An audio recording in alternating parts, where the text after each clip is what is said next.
விருத்தி பெருக்க வேண்டுமா? அது அவருடைய கரத்தில் இருக்கிறது. அந்த ஆசீர்வாதம் நம்முடைய வியாபாரம் ஆசீர்வதிக்கப்பட்டு எல்லைகள் விருத்தி ஆகணுமா? அதுவும் அவருடைய கரத்தில் இருக்கிற ஆசீர்வாதம். நம்முடைய ஊழியம் ஆசீர்வதிக்கப்பட்டு நம்முடைய ஊழியத்தில் பெரிய நன்மை உண்டாகணுமா? அதுவும் அவருடைய கரத்தில் இருக்கிற ஆசீர்வாதம்.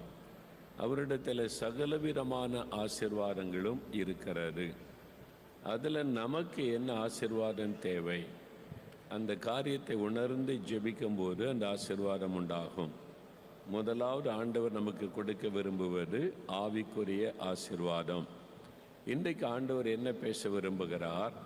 நான் உங்களுக்கென்று வைத்திருக்கிற ஆவிக்குரிய ஆசீர்வாதங்களை என் பிள்ளைகள் பெற்றுக்கொள்ள வேண்டும் என்று ஆண்டவர் விரும்புகிறார். ஆண்டவரிடத்தில் சகலவிதமான ஆசீர்வாதம் இருக்கிறதாம்.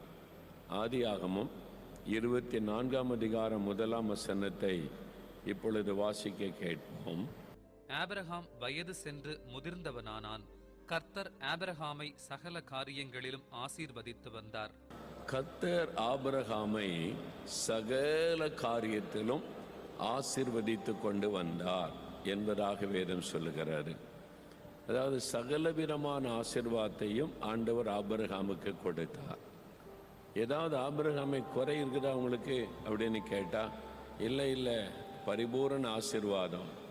குடும்பத்தில் ஆசீர்வாதம், வேலையில் ஆசீர்வாதம், சரீரத்தில் நல்ல சுகம், எல்லா ஆசீர்வாதத்தையும் ஆண்டவர் தந்திருக்கிறார்.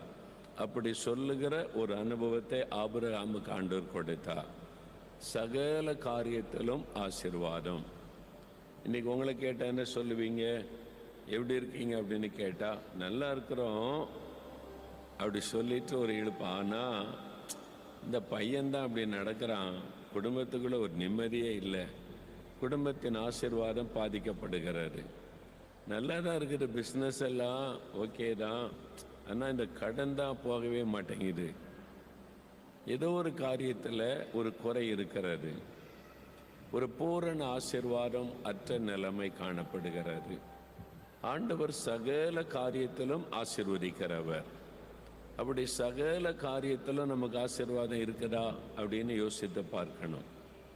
அதுக்கு தான் ஆண்டவர் கொண்டு வந்து ஒவ்வொரு காரியமாக சொல்லி ஆசீர்வதிக்க விரும்புகிறார். அவருடைய பிள்ளைகள் சகல காரியத்தில் ஆசீர்வாதமாக இருக்கணும்னு ஆண்டவர் விரும்புகிறார். என்னுடைய பிள்ளைகள் நீங்கள் ஒரு குறையும் இருக்கக்கூடாது, எல்லா விதத்திலும் நீங்கள் ஆசீர்வதிக்கப்பட்டு இருக்கணும். அதுதான் ஆண்டவருடைய விருப்பம்.